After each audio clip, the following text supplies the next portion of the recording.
Of Selfwealth Live Technical Analysis Edition. It's a beautiful day here down in sunny Victoria. I know we can't compete with New South Wales up there, Jason, but how are you today? How are you? G'day, Rog. I'm good. Can't believe we're up to show number 7. It's look, we're covering some good ground in these, and hopefully the viewers are getting some interesting ideas about how these charts work, how it can all come together into a trading investment process. Yeah, exactly. Now, off trading though, Jason, have you got any interest in the grand finals that are happening this week, or what? Just for curiosity? Well, Greater Western Sydney got knocked out, so that's kind of derailed the AFL a little bit. Got to have one Sydney team there. Swans first choice, GWS second, so I'm gone on both fronts. So then that leaves me with the NRL, which is all good because the Panthers are taking on Brisbane. So it's origin essentially for me. So it'll be go the New South Wales team and show Queensland how we play footy down here. Yeah, right. And Panthers going for a three-peat, I heard as well. Is that right? So yeah, big 3 in a row. You don't see that very often. Hopefully we see it this weekend. Yeah, well, I've heard news actually that our slot here, 12 p.m. Tuesdays, might rival the number of viewers that are going to be on the grand final those days. So a few more shows and we'll be up there. All right, mate. Let's get into it. Today we're going to be talking about a little bit around support and resistance, and I do love this topic because I use a lot of support and resistance in my trading actually. But before we go ahead, do you want to just talk your bit? Okay. Yeah, we just go through the usual quick disclaimer. Like, of course, this is all general advice. What we talk about, everything's general, nothing's specific, no personal advice here, nothing's tailored to anyone in particular. And also important to remember that I'm not part of Selfwealth. I'm from Motion Trader. And if you look at that top disclaimer, you'll see that I'm operating under a license from Chartreux Wealth Management. Their license number is down there. And again, as we always say, general commentary only. Thanks, Jason, and welcome everyone. Hello, everybody here who's coming along, and we already see a couple of people showing their teams, showing their colours, who they're going for this weekend. So, like I said, I think because Geelong's not in it, I'm going for Collingwood. I'll have to say, have to be a Victorian, so Victoria here. But let's get on to that first question. What is support and resistance, Jason? Yeah, look, it is a really interesting area to understand where a market can potentially find support, where it can find resistance. So support is essentially a point where an asset, so it doesn't need to be a stock, it could be an index, it could be a currency, a commodity. It's a level where an asset has historically found demand has come in to underpin it. And then the opposite applies for resistance. It's a point where historically supply has come in and at least temporarily halted and advanced. So people might say, well, look, is support and resistance the same as supply and demand? And they're similar. They do have a relationship, although they are a little bit different. So when you call up you go to your Selfwealth, market depth. The market depth you can get on any stock, and you'll see a whole lot of buy levels and sell levels on that, bids and offers at varying prices. So that's demand and supply. So there's demand and supply for a large stock pretty much at every pricing point. Support and resistance come in when you get a concentration of that demand and supply. And that's what we want to look at today. We want to look at those points where you get a concentration of demand and supply to give us that support and resistance regions. So I'm going to show you a quick theoretical example. So let me just go over to the charts. So I'm just going to minimize this for a moment because I'm going to draw something. I'm not going to actually use a real chart. We'll do the real charts in a moment. So just to go through some basic theory to understand like what underpins this idea. So say we get a market that rallies up to, let's just say, rallies to $1. It peaks there and starts to pull back. So maybe it comes back to, I'll just make up some numbers, it's pulled back to 80 cents. And people who saw that recent high at $1 go, okay, well, that sounds like a bit of a bargain. I might buy some at 80 cents. So some demand comes in, and underpins the price. Price starts to rally again. Say it gets back up to that $1 region. Now, people who saw it trading at $1 maybe a few weeks ago, they then saw the market fall back. They see it back at $1 and they say, look, I didn't like that fall we had back down to 80 cents. I might take this opportunity to sell. So some supply comes in at around a previous high point. And that supply then can cause the price to come back down. As we approach that previous low, people who saw it back at that previous low at say 80 cents but didn't buy say, well, look, last time it got down here, it went up. So I might want to put in an order to buy around that 80 cent mark. So that starts to underpin the shares around that 80 cents. That becomes the demand. The demand comes in, which becomes the support, which then might push the share price up. Maybe it gets through that $1 level and makes a new high.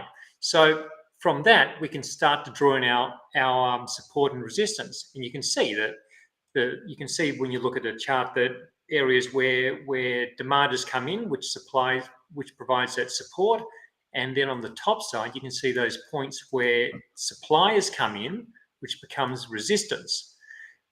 Then after a market clears a resistance point, if it were to come back there, it's no longer resistance, it's now support, because people will look at the pricing and go, well, okay, it just broke above these previous highs, so maybe this is a good time. I want to buy the pullback. I want to buy the dip. That's the time to buy the dip. The support comes in, and then potentially the share price rises. Of course, support can break, and that's again one of those other things we'll look at in as we go through today. So let me just clear all that up, and we'll get back to our real charts in a moment. Yeah, no, it's a good definition, and like you said, these areas of supply and demand happen. I mean, I always note there's plenty of support and resistance on any chart. You can sort of draw random lines on a chart, and you pretty much pick a support and resistance point, right? But having that, knowing that when it's sort of there's a lot of price. How do I say? There's a lot of price action around one certain price. That means that it's defined as supply, right? So you can sort of see that in your market depth where you've got a lot of orders ready to be distributed out or sold, right? Supply sort of signifies selling. Is that right? Yeah, very much.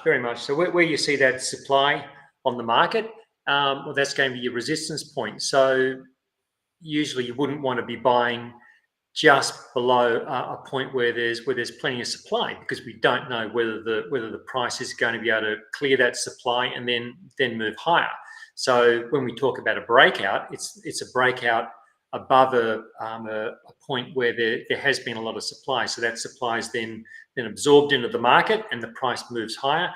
That gives us our breakout. So the buying interest has overwhelmed that heavy selling interest, and the price moves higher, and that's how you get that upward movement, or that potentially those trending prices. And that works in reverse as well when prices are falling. So I think it's one of those important things to be aware of. Understand the theory behind it, like the concept we were just talking about, and then you can apply it in real time. And as you say, you can draw lines all over the place on a chart, and it can become very, very confusing. I've seen charts where you just don't know, where people have just drawn lines pretty much anywhere almost, and it almost does look random. So having that chart eye to be able to discern between what's important information and what's just market noise, it does help in putting the whole thing together. Yeah. All right. So how would you draw these lines on the charts then, Jason? So let's go through and have a look at some examples then. So let me just get our chart back, and okay, so let's go. I'm going to start with a chart of gold. Gold's always a popular commodity to have a look at. And so here we go. We've got a clean chart, no lines on it. I've got the moving averages on still, but other than that, we've got a clean chart. So let's start by looking at some short term, like when we look at this, where do we find the potential support and resistance bands on this? So a marking tool. So the first thing I'll look for low points, and I'll look for, are there low points which are in close proximity to one another. And we've got an obvious point just across here at around, where's that? That's around 1,890 thereabouts. So this is a point where you'd expect, if the gold price comes down, this is a point I'm watching. Is that buying interest going to reappear at around 1890? Now on the upside, I'm going to do the opposite. I'm looking for high points which might relate. And if I just cast my eye along here, we can find that we have some high points that come in at around 1,980. So we're looking for potential resistance points or supply coming into the market if gold gets up here. So we find that at the moment it's traveling within this tight trading range. So we'll talk about trading ranges more another day, but and we'll talk about some strategies about how you might be able to trade this a little bit later on today. But they're our initial markers. We can also jump out to a different time frame, because the interesting thing with support and resistance, today we're primarily talking about this classic horizontal support and resistance, but there's also dynamic support resistance, which comes in the form of moving averages, and there's also trend lines where you can draw a trend line on a market. Again, we'll get onto those another day, but today I want to also look at time frames. So support and resistance doesn't work just on a daily chart. You can also jump over to a weekly chart and see whether you can get a theme that ties in on the weekly, which can also help you analyze the market. So when I look at this, I'll compress it up a little bit, see a little bit more data. I'll roll it back out again, and just looking at it from different aspects, seeing what's catching my eye as key points. So just think to yourself as we're doing this, where do you think resistance would be on the upside? And for me, there's a real clear marker. It's like looking at these three high points. So let's mark those in. So this is a resistance area. And it's interesting because this isn't just me drawing in hypothetical lines. This, at the moment, we'd call this a triple top. So there's three tops, three resistance points. But it was not that long ago that on my weekly market outlook video, the market was in this position, as you can see here, with the price was approaching what was then double top. And I was saying in the videos that, look, we're approaching a resistance area at these previous high points. So I was saying this is probably not an asymmetric entry point. So an asymmetric entry point is where you have where you can keep your risk relatively contained, but your upside quite open. So to get an asymmetric setup, you want to be buying with where you can have your stop fairly close, but you got a nice upside run. When you got resistance right overhead, that's potentially capping your upside within a small runway. So it's not an asymmetric entry point. And as it turned out, the market did find resistance. Supply did come in at around 2060-ish. That's around where this resistance is, and the market did pull back. So we can see how this actually worked with something which I was talking about in real time.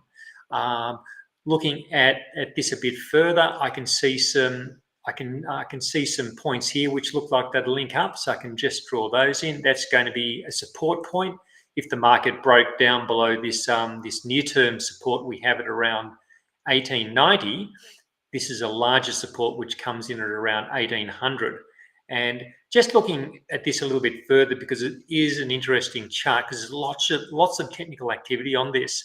I'm going to look at this point through here, because I can see there's quite a few points which look like they line up. So let me draw something in, and it's not always an exercise in precision. Sometimes you've got to, well, quite often you've got to work out how, that's quite a wide band. I want to compress that a little bit, make it a bit tighter.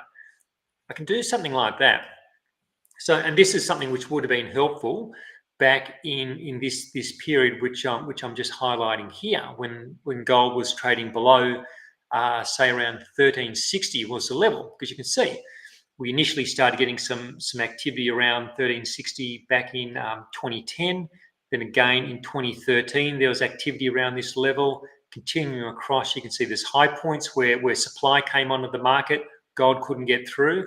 And then we got a point in 2019 where we got a breakout. You can see gold broke above this resistance point. The supply had been all absorbed. The buying was overwhelming the supply. And then for an asymmetric entry point, so remember I was talking about just here below resistance wasn't an asymmetric entry point. What I can say here though, once we broke above a resistance point, this became an asymmetric entry point, because you can enter here, you can have a relatively close stop, and when you get breakouts, you get the potential of returning to previous high points. So relatively small risk, large potential upside. That's the sort of thing we want to look for, and we want to use support and resistance to manage. Have a look at a stock. I'll call up an individual stock, and you'll see it's the same sort of process, but it's and you can overlay it on any type of financial asset which has a bid and an offer. So look at Boss Energy. It's a uranium stock, and it's an interesting one, uranium stocks, because they're actually running quite well at the moment. So this is so at the moment I've got from say mid 2021 through to a couple of months ago. I've left the most recent price action out at the moment. So let's first look for some support.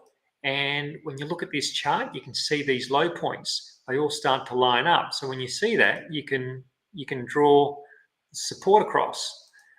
And then you can see we've got clear up points. Like this is not dissimilar to what we saw in gold, although it's a completely unrelated instrument, this being a uranium stock as opposed to the physical gold price. But you see these same recurring patterns, and we say, okay, well that's a resistance point, so we can mark that up.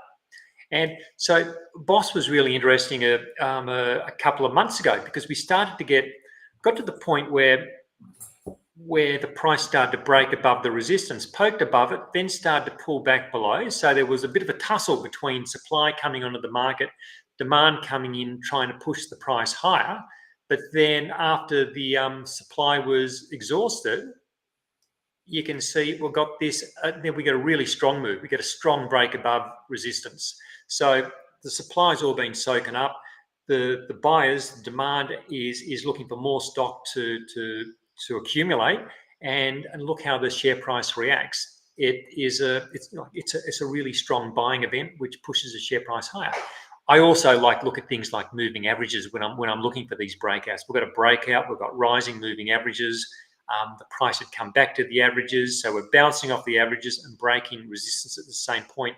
So you've got this whole cross current of stuff going on, which you can use to take on board and work out what supply or what support and resistance triggers do I want to be looking at? Where do I think they're offering high potential opportunities, and when are they ones which, look, I don't think I can get much benefit from? But this is a really good example of where there was a great benefit. And uranium stocks is something I've been talking about in my weekly videos for quite a bit, really, for several weeks now, as I was seeing these breakouts in other uranium stocks as well.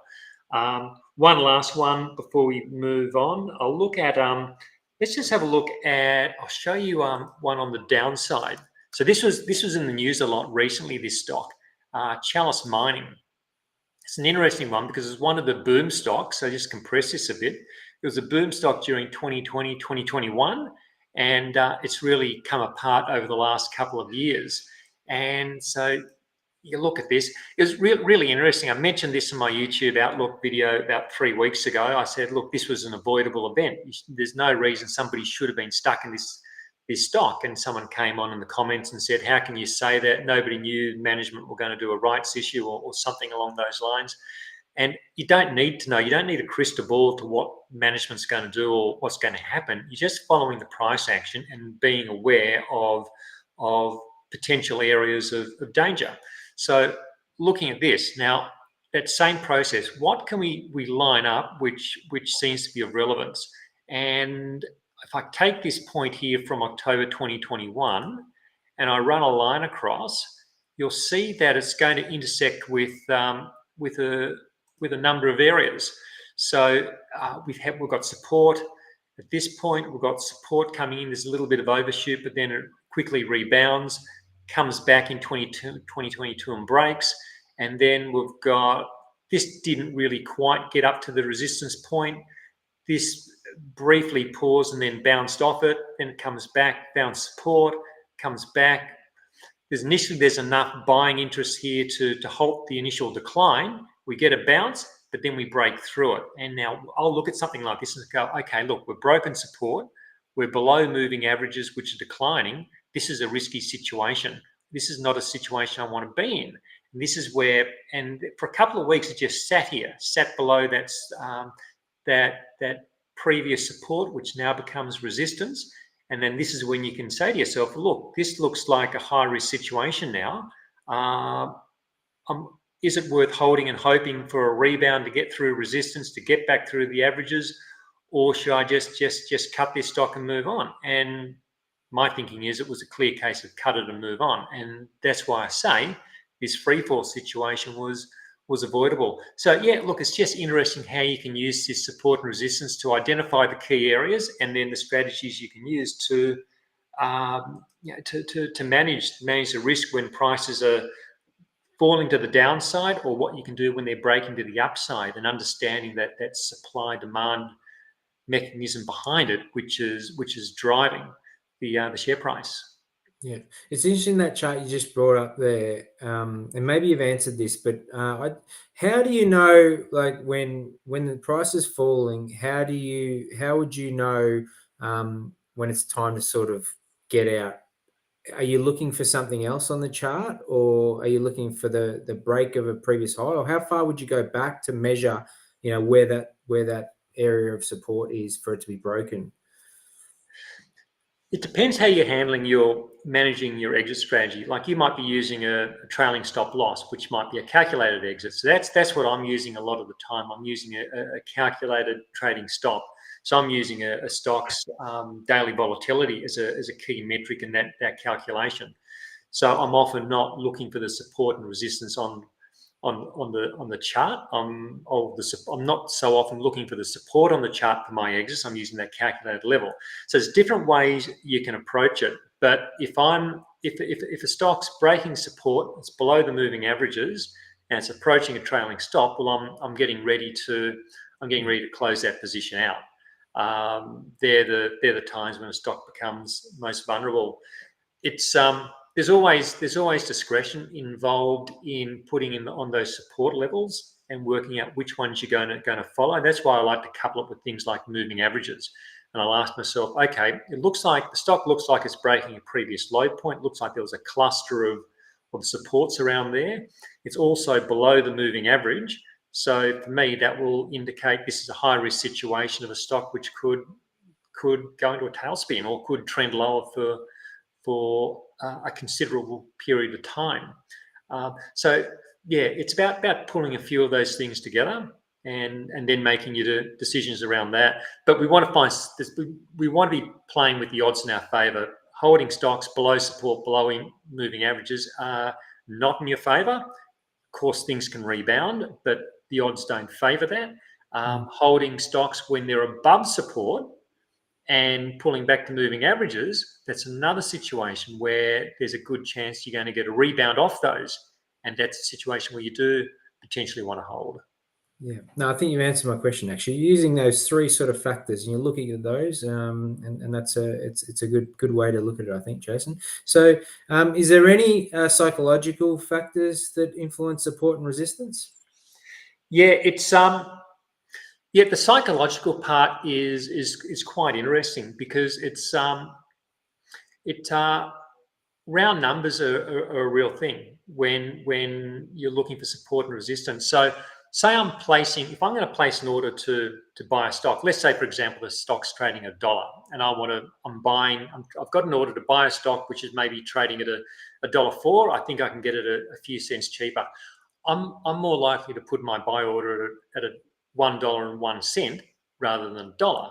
Because when you look at the market depth, you will often find there's a whole lot more buyers lined up at $1 than there are at $1.01. Same goes for selling. If I want to sell a stock, say a stock's it's gone through my stop loss, I need to sell it. I'm looking to sell into a little bit of a rebound. Say it's trading at $1.50. Say it's trading at $1.55. I might put my order at $1.59. So I'll avoid $1.60 being a round number. People tend to focus on round numbers. It's like, it's just what we do. We round things, don't we? So $1, rather than sell at $1.60, $1.59, $1.58, just getting a little bit ahead of the queue. So round numbers are interesting from that perspective, just from tactical on how to place your orders. And also interesting to see how supports and resistance even on a weekly time frame or a monthly time frame can occur around these round numbers. So when we're looking at the ASX 200 or the Dow or the S&P, being aware of round numbers and the influence they can have on where supply and where demand come into the market. So I'll show you an example. So I'm going to show you. I'm going to call up a chart of the. I get a chart of the Dow from a little while back. So let me just find the right spot. I'm going to go to a weekly. We'll go to a weekly for this. I'll keep this on a daily chart. Let me just compress this. So I've got to go back. So this is a few years. This is quite a few years ago, actually. It was Dow 10,000. This was in the 1990s. It's a period which I remember because there was such a fuss about Dow 10,000. The Dow had never been through 10,000 before, and it's an example of how things can gravitate around round numbers. So we had this period of time. So this was in the late 1990s. So the Dow's approaching 10,000. It's quite a bit of chatter about 10,000 in the media. Like, will the Dow get through 10,000? Like it was some sort of special barrier. There's nothing special about 10,000 other than it being a round number. So it's interesting to see how so this is the first time in history the Dow got to 10,000. You can see it on the chart. It got to 10,000 and instantly found supply. Supply came into the market, pushed it down just because it was 10,000. Nothing particularly special happened on that day. Didn't pause there for too long. It charges through it, runs for a bit, and then starts to pull back. And look where it pulls back to. Pulls back to around 10,000. It finds support. It was momentarily resistance, then 10,000 becomes support.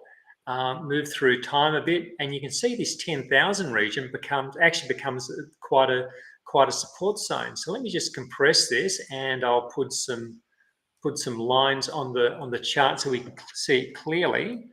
And just running it through there. So look, it's not it doesn't work with pinpoint accuracy, but you can see there is a thing with 10,000. Even when it broke below 10,000 there, it rallied back to 10,000, fell again. So it was certainly a technically active area.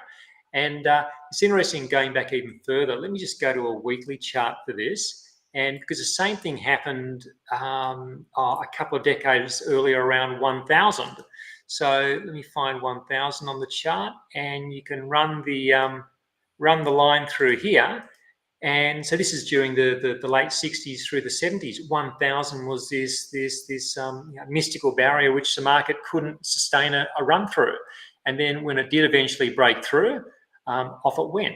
And we've seen a similar breakout recently in the uranium price, where the uranium price was stuck below a heavy resistance area, got above it, and now it's run.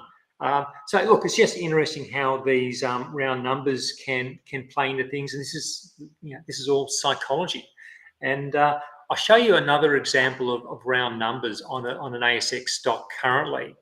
So let me just I'm going to go to ANZ because I noticed this recently. So I'm just going to fast forward through. There we go. So with let me just expand that out. So ANZ. So we're talking about round numbers. So let me just put some lines in, and you'll see. So $26, and it's become a bit of a thing for ANZ. So interesting just to work through how this works. So we've got this. Got this breakdown in the price, and you can see a previous low here in March 2022. Bargain hunters have probably come in at this point and gone, okay, price was recently down here, and then it rebounded strongly. This seems like a point to buy the dip. It's not where I'd buy a dip because we're below declining moving averages. But this is how a lot of people will think. This is where the demand comes in near a previous low. Temporarily halts the decline just below this 26 level. Market falls away, and then 26 starts to become a level. So price eventually moves back up there, and supply comes in because we know that this is a point where the price had previously broken down from. So supply comes in at 26, supply comes in at 26 a few months later, come forward into this year. In July, supply around 26. In September, supply around 26. So this is a stock I'm watching with interest because we now have a situation where we've got moving averages which are rising, does look to be finding some support around the moving averages, but it's below overhead resistance. So at the moment, I'd say this is not an asymmetric entry point to buy a stock like ANZ below this, what's become this psychological $26 level. I'd like to buy it potentially if we broke above 26, these averages are rising, then that becomes the opportunity. But at the moment, we've got a tick with moving averages, but we're below overhead resistance. So it's like, for me, that's a pause and wait, and let's see how that price action develops. I think that's the perfect example, to be honest. So I think when I look at support and resistance, I probably use resistance more than what I use support to buy, because I think it's actually going to save me from a lot of losers, to be honest, and not finding that asymmetrical entry point.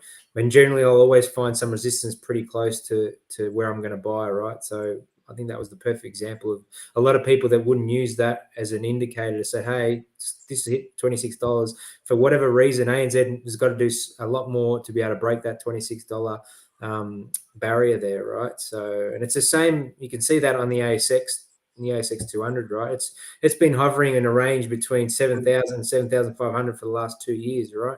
When it's getting close to that 7,500 again, most stocks are going to start falling at that point, right? And it's just once again rebounded off 7,000 over the last couple of days again as well. So yeah, in there. With ANZ, you can see why buy at $25.50 if you can clearly see on a chart that supply's been coming in at around $26 for 18 months or whatever it may be. It's like, well, for the sake of an extra 70 cents, when you work it out as a percentage of 26, we're not talking a great deal. For the sake of giving a little bit more room, yeah, sure, you pay a few dollars more, but then you're buying with a trend, you're buying with momentum, rather than buying and preempting that you're going to get a break above 26. I think probably most people aren't even aware $26 is a thing. They're just buying ANZ because it's a bank, because it's got a yield. Maybe someone's looked at a moving average and gone, moving averages have crossed, but they're not looking at that price structure, which clearly shows there is something going on at $26. For whatever reason, supply's coming in around there. So just hold fire, I would say, and let's get that break above. If the break comes, sometimes the breaks don't come, and the share price then turns and continues lower. And so, for the sake of getting in 50 or 70 cents earlier, you might be holding it at $20, going, well, I've given up $5.50. I should have been prepared to pay an extra 70 cents and at least go with the trend. It doesn't guarantee you're going to be a winner. You're going to get on a winner and it's going to keep working. Maybe get a false break, then it comes back down. That happens too. It's just about trying to put the odds in your favor as much as possible. You want to be playing with the odds on your side, not fighting against them. And odds on your side doesn't mean you're going to win. Plenty of odds on favourites get beaten. But going with the odds is generally a better bet than going against them. Yep, fair enough. And speaking of false breaks, just before I move on, please don't forget to like and subscribe and give us a comment down below. I'm looking at them every week now, these comments. I've sort of forgotten about them on the YouTube things. I'm learning how this system works, right? But I will definitely reply as soon as I can, if it's a legitimate request, obviously. Shannon's got a question for us, Jason. Any suggestion on how much room you'd give on either side of support and resistance point to avoid false breaks? I think this is a good lead into our next question around false breaks, actually. So, Yeah, it can. Look, it depends whether, for one, are we looking at a weekly chart? Are we looking at a daily chart?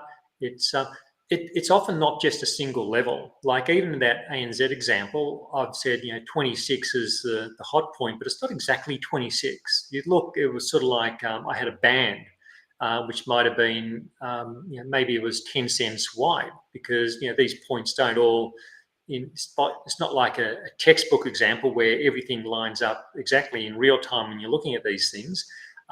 There might be a high at 26, there might be a high at 25.90 and 25.85, and so you got to you got to get the best fit you can, and then you get overshoots and you get undershoots. So I always give things a bit of margin. And it's also a bit of discretion, just a bit of experience as well. So what's an example? I'll show you an example. That's probably easiest. I'm just going to go for a stock which I bought recently, which I've been talking about. And it's one I bought myself. So I just go through how I was thinking of it. It's this stock here, Bannerman Energy. It's uranium stock. So I was playing these breakouts. I had a breakout from a small trading range. I had a breakout from a downward trend channel. Talk about these another week.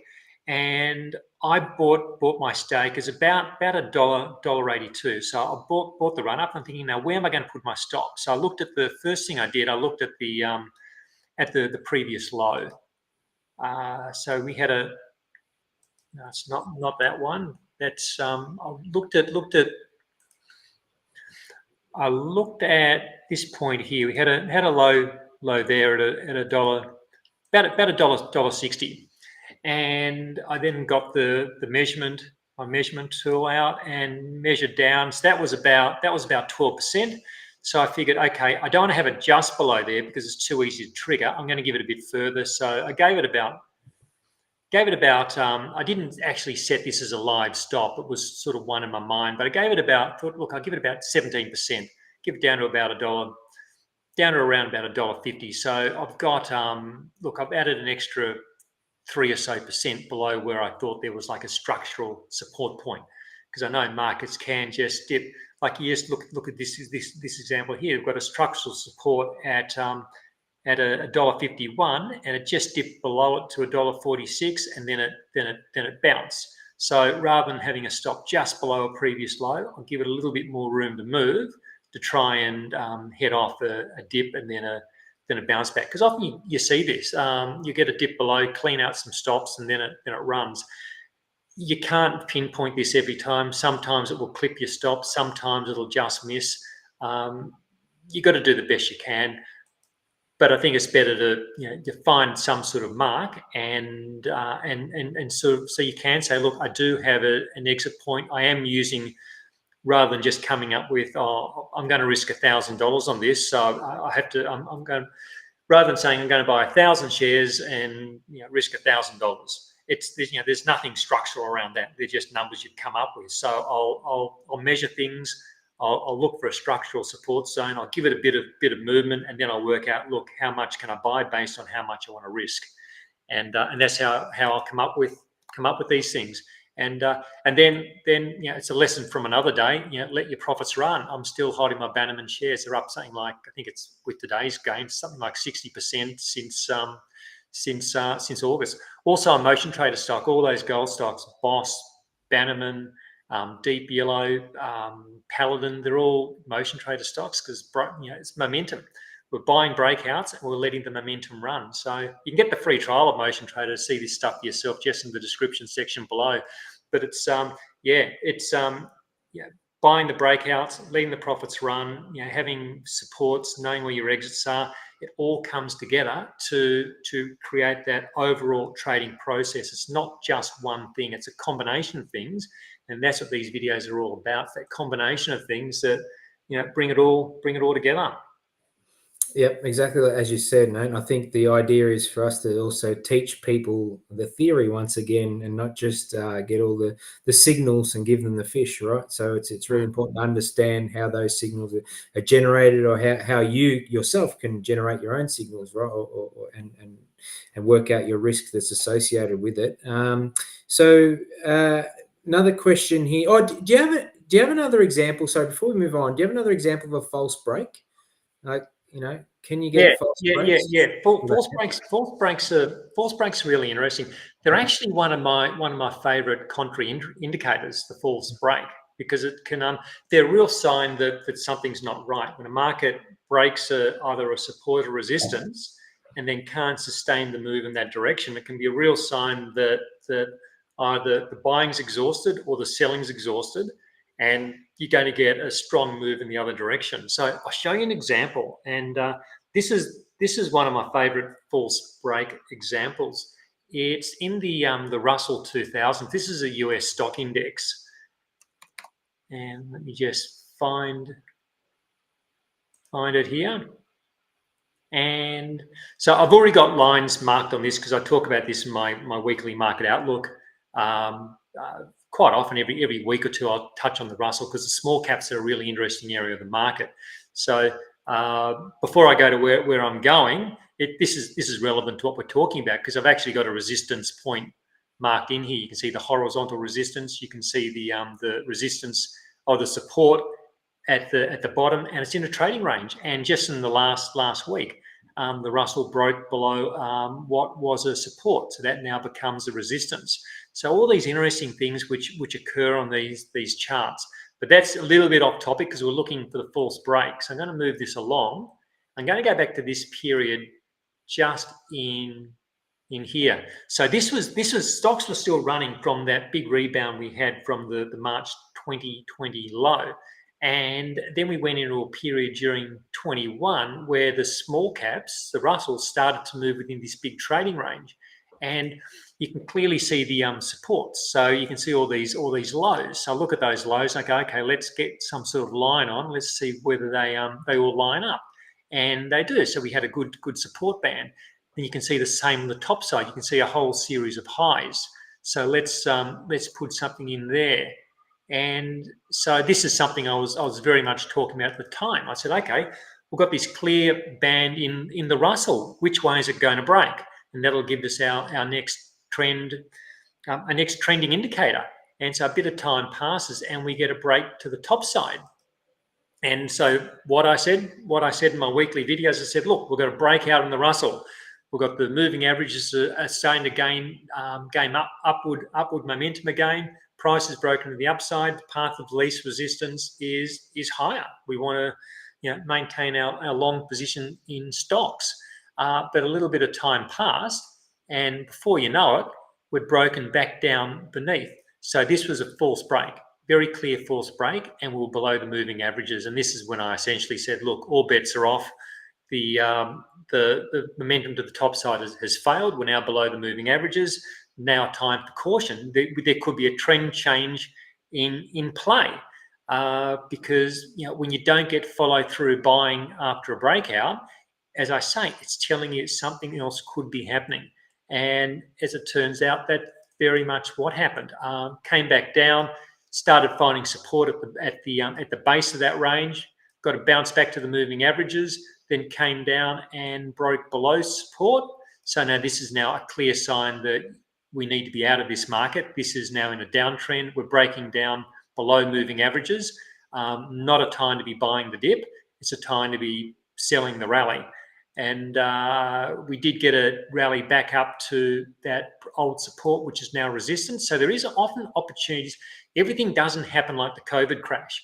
Often when you get a change in trend, there are opportunities to lighten positions, to exit positions, tidy up stocks which aren't maintaining the momentum. And we got that return move to the old support, which became where supply started coming back into the market. So plenty of opportunity to start, tightening up a portfolio, and then the share price falls, or the index falls away. And that was our sign. That was our warning. It was that false break. And I see these often in markets, and they're really interesting things to watch. Just having a look at, while I've got a chart up, let me just get the, I'll get the ASX 200, because that's a market which is doing interesting things around support and resistance at the moment.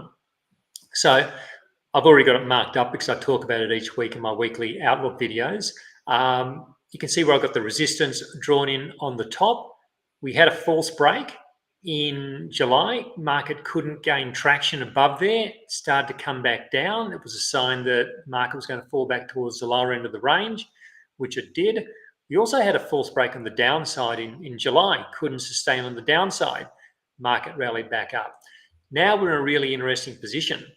Last week, we had a big sell-off, which took the ASX 200 below this key support. So the key support is around 7,060.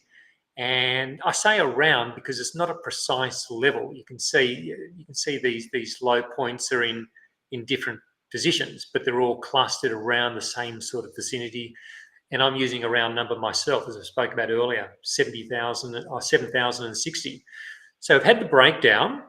Now, when a market breaks below support, support becomes resistance. Markets rallied back on Monday, and actually rallied back on Friday. And on Monday, it was capped. It's basically capped at that old support, which is now resistance. And today, it's starting to pull back from it. So and I don't know what's going to happen here, of course. It's just going to be interesting to see how this plays out. Is the ASX 200 going to be able to get back through this resistance area? At the moment, it's certainly pausing. There's supply coming into the market at around this point. So we're below the moving averages. So these are key warning signs for me. I won't go into depth about ASX 200 analysis today. That's what I do on my Friday video, which you can get from my YouTube site. Interesting to see what's going to happen. Is this market going to now pull away, or is it going to be able to stabilize here and punch back through? Yet to be seen. I guess that's a story for another day. But again, it's that looking at support, resistance, looking at false breaks, and trying to gain some clues from it. Yeah, fair enough. Got a question here from Michael. If only the laws were relaxed to short the market without options. Actually, that's not a question. That's a statement. So, yeah. Yes, exactly. That's I agree, Michael. If that was the case, we'd all be much better off, right? So, all right. Going on to this last question that we've got here planned, Jason. So, what are some of the trading strategies we could use off support and resistance? Okay, so this is interesting. This is talking about. So let's look at some examples about how we might practically use. So we spent some time talking about how we might identify. And we kind of talked a little bit about asymmetric setups and stuff, but we'll go into a little bit more detail with a few examples. So let's jump back over to the chart. So here we go. So let's find an example. Let's start with a gold stock. So we spoke about gold a little bit earlier on. So I'm going to call up Evolution Mining, and so let's just compress the chart and let's find our supports and resistance on this. So just looking at the chart, I think when we look at this, I can see. Let's run a line through here and see how this works. Yeah, so this works pretty nicely. So you can see we pick up several low points. We pick up a high point, we pick up a low point. So this is a potential play in evolution, and we can also put on a resistance. Those previous highs, that's going to be resistance. So what could you do with this? If you were bullish on gold and you wanted to buy a gold stock, this is one which could be considered, and we've got some clear parameters to play this with. Now we've got rising moving averages, so that's for me that's a positive. That's something I'll look at, and we know where our support is, know where our resistance is. Now, I was talking about ANZ earlier in that I'd like to see ANZ break above its resistance point and maybe buy it above resistance. Not everyone wants to play it that way, and evolution gives us another option as well, because the price is currently closing in on support. It's not too far from support. So if we just expand it up a little bit, let's just do some measuring. So from where evolution currently is, it's only, say, 6% to the bottom of that support region. Give it a little bit further. Say you could give this stock 11%. For argument's sake, just generally speaking, not a trade advice or anything like that, just generally speaking. So you could give it 11%. So it's a fairly tight stock for a gold stock, because we know gold stocks can run a long way if they're working. The gold price is coiling up. We don't know which way it's going to break, but looking at the weekly chart, I think the overall gold structure looks good. Medium to longer term doesn't mean it can't dip in the near term though. But there's risk with this, and this is while we're assessing risk reward. Potentially buying evolution just above support, risking maybe 11%, and then you say, okay, well, what's my upside potential? Why would I want to risk 11%? What could I make? So let's compress this a bit. And if evolution if this were the start of some sort of a larger uptrend, potentially evolution at some point the next year or two, maybe it could challenge this previous high point. So if we measure that out from current prices, maybe that's 80% or so. So risking 11% to potentially make in the order of 80%. So maybe the price wouldn't get there even if it did break out. Maybe it would run to $5 and stall. We don't know. We just got to get parameters and sort of generally work out, is there asymmetric risk reward in this situation? And the answer to that is yes, there is. Risk 11%, potentially make a multiple of that. So that's a potential play on how you could use support as a relatively close exit point. Let's look at another example. Let's get a larger stock. Let's get Wesfarmers. So this is a big ASX 100 stock, and when I cast my eye along here, we can get some support, which comes in probably pretty close to where things are now. So this is an interesting little support band here. So we've got a previous high, got a high there, a high here. So that's where supplies come in. Recently broken above there. Moving averages are moving higher. Price is currently pulling back. It's sitting on support, approaching the moving averages. So that's a potential setup. Now, I'd be probably hesitant to take this at the moment with the position of the ASX 200, which looks like maybe it's going to break down. So sometimes not sometimes, but almost always, you want to look at what the broader market's doing as well. You've got to tie all this stuff together, not looking at things in isolation, but keeping an open mind as well. So just theoretically, we've got the breakout, we've got a return move to support. So potentially you could do maybe a 5% risk on a stock like Wesfarmers, and then you look, okay, what's the potential upside? Could it get back up to this previous high? Well, certainly could. That's around 20%. So maybe that's 4 to 1. That's not as attractive as evolution, but 4 to 1 is asymmetric risk reward. You got a lot more reward than risk. And of course, if it's a big uptrend, it could go a lot higher than that, but it gives you your basic starting point. And look at a couple more whilst we're going. Look at how about a stock like Regis Healthcare, which turned up in my scans not long ago. It's another interesting one where we got these clear. I like it when you get these clear points. So get these clear resistance bands across here, rising moving averages, recently broken above. So probably the best time to apply this was probably maybe a month or so ago, just as we were getting a good break up in this time last month, late August. But nonetheless, it still does sort of stack up from that perspective. A little bit more, it's further. It's just further from where the support is now. So if you're going to use the support as your breakdown point, you're looking at maybe 15% of risk, compress that, what could our upside be? We've got previous highs back in 2015. Could that happen again? Well, it could, certainly could. Look, that stacks up, doesn't it? That's over 100%, and we're not even at the highest. So 15% of risk, potentially 100% upside. So really strong asymmetric setup. Doesn't mean it's going to play out. Could peak here and break back down and fall back down to $1.36 or whatever. But it's like we're getting a process and we're applying that process over and over again. So we can afford, if we're playing a situation like Regis where we're getting 10 to 1, we can get 60% of them wrong, false breaks, and that other 40% are going to make us a profit and some. So it's looking for that right setup, getting that process and playing it over and over again.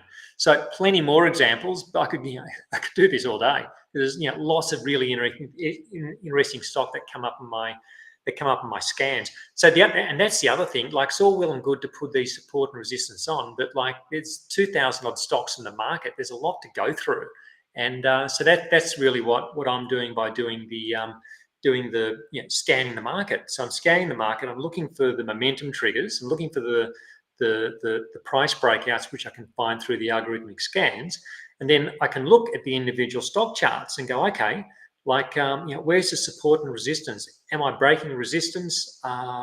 Where's my support after that? And then make better decisions than if I'm just trying to randomly go through stock names that I know. I'm looking at household name stocks maybe, or stocks I've seen in the news lately or read something about, or maybe I've got the ASX 50, which I just keep going through looking for ideas. I'm able to cover a lot more ground with those with a scanning technique. So if you can get a scanning technique on side, apply this sort of technical analysis as an extra overlay to help make your decisions, because you can do scans, you can get a lot of potential stocks, and then you've got to work out which stocks are going to be right for your portfolio. And this is where we can use those technical filters to narrow down our choices. Yeah, and once again, I think you bring up a good point psychologically. Once again, if you can get 40% winners and 60% losers, it's how you handle that 60% of losers, knowing that 40% should more than make up for your losers, right? So it's how you can handle that. Losing, most people can't handle losing more than what they can win, right? So, but it's being able to handle that psychologically, which you can learn more about that in some of our previous videos where we talked about trading psychology, right? I think, Rog, for a lot of people, with losing in a stock, it's the uncertainty of what's going to happen. Like, everyone hates to lose money. No one wants to have a losing trade. But just if you understand what your downside is, it takes a lot of the unpleasantness away, a lot of the unknown away, because you know what your worst case scenario likely is. Like, something can happen in a stock and gap below your stop loss. But ordinarily, you kind of know when you're getting in. Look, I've got a couple of grand on the line, but I've got 5 to 1 risk return. So I've got a couple of grand on the line, but I could make 10 if things go well over the next 6 to 12 to 18 months. So I'm comfortable doing that. It's when you go into a stock and you go, well, yeah, it could go up 20% or so. I don't know where I'd get out. That's when you kind of got unlimited downside. Well, 100% downside, because you don't know. You could end up in a stock that goes to zero. Plenty of stocks go to zero, and plenty of people hold on all the way down. That's when it becomes really emotionally difficult, because you don't know your out point. So if you don't know your out point, you can't work out what your asymmetric parameters are, because you need X and Y. You need to be able to work out both. And working out your upside, it's only a potential. You don't know that a stock will go up a certain amount. It's just that you can see a situation where, look, that's possible. It's possible for a stock to return to its previous high, and that gives me X percent. So it's we don't know everything, but if we know our process, we know where we're going to get in, where we could get out if things go well. It makes the whole thing workable, and it makes it repeatable. Like I say so often, if it's not repeatable, it's not a process. And the people who do well in the market, they're the ones who can repeat their wins, and they can repeat a timely exit from a situation which is not working. Yeah, Exactly. 50 and 100 are the moving averages you normally use, aren't they, in those charts? Is that right? That's right. Yeah, 50 and 100, not magic numbers. It just works well for my medium-term approach. Also, I get, if I'm looking at, say, 10 or 20-day moving averages, I'm going to have a lot more things to look at. And that's not necessarily a bad thing, but it's just, it's just a lot more things. So I'm filtering things out a little bit more by using 50 and 100, get into some things a little bit later, but then it keeps me out of some things that pass the 10 and 20-day moving average test, but never trigger an entry on a 50 and 100 day. But you can use whatever parameters suit what you're doing. If you're a short-term trader, a swing trader, you might have a different setup, and that's all okay. But it's all about like having something which is going to work for what it is that you're trying to achieve, and being consistent. Yeah, thanks for that. And Michael finishes off here and says the Fibonacci 50 and 61.8. It's amazing how many times the support and resistance lines land on that. I know you use a lot of the Fibonacci retracement in your other videos, Jason, so maybe it's something we're going to have to touch on in a coming week, right?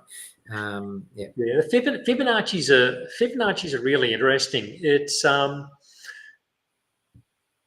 they're also a little bit of an art in applying them correctly. Like, what high do you use and what low do you use? And I think that just comes through, a lot of it comes through my experience of looking at a lot of markets, understanding some of the theory behind it. What they're really good at is putting proportion to markets. Like a market rallies 50% over 6 months, starts to get tired, it needs to do some work. Where could it pull back to? And a Fibonacci is really good at giving you an idea of what a proportional pullback would be for any given move. And I don't trade off them. I don't say, look, I'm going to buy them when it comes back to the 50% Fibonacci. I think it's too imprecise, but it's they can help you see possibilities for how a pullback could unfold by just understanding time and price are a function that go together, and saying, well, a 6-month move isn't going to correct itself by pulling back 10% in 2 weeks. It's probably going to might take 3 or 4 months, and it might come back 30, 40%, or and that's what the Fibonacci's are helpful for. No, I think we're going to need to spend another session on that and helping people use Fibonacci's, because I like the look of them as well, right? So, all right. Well, I think we'll wrap up here, Jace.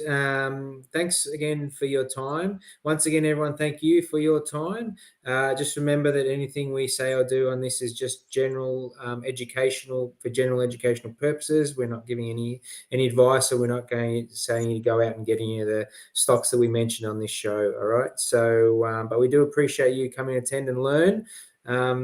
Next week we're going to be talking about breakouts, channels, and trend lines, how to draw them.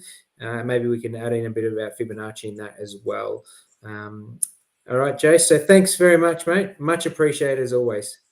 Yeah, looking forward to next week. Some really some fun topics there, and it'll expand on what we've spoken about today with support and resistance. Hopefully, it's been interesting to everyone. Rog, as always, terrific. Co-hosting with you, lots of fun, and till next week. Yep, and the internet's worked quite well today. Exactly. So when it goes seamless, it works fantastic. Thanks, Jace. Thanks, everyone. Take care. Bye-bye.